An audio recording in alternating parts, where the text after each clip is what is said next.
When the Arab uprisings began almost a year ago, there was a sense of euphoria in many parts of the world as if democracy was going to come to the Middle East overnight. It hasn't turned out that way, and it may take a long time for democracy to take hold. But there has been an important development that is worth noting. It seems that it has become harder and harder for dictators in the Middle East to stay in power if they kill their own civilians. We've seen with Mubarak in Egypt that when he allowed for his troops to open fire on the protesters in the Tahrir Square, he was really signing the death warrant for his own regime. Jordan's King Abdullah has been very careful not to cross that line and target his own civilians. And most dramatically in Syria, as every horrific massacre takes place, day by day, the Assad regime loses not just its legitimacy, but any chance to remain in office.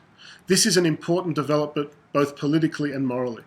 If the Middle East can shift from being a place where dictators, in order to stay in power, kill their civilians and intimidate them, into a place where in order to stay in power you need to respect your civilians and not kill them, that will be a development that's important not just for Israel, but for the Jewish people as a whole.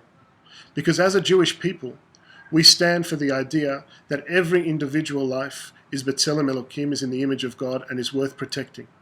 And regardless of whether one development or another is in Israel's interests, we have a general moral interest in terms of the global agenda as a Jewish people to, on the one hand, stand up for and applaud any development that embraces and values human life, and to stand against, as loudly as we can and as forcefully as we can, any global events such as those in Syria today which diminish the value of all humans.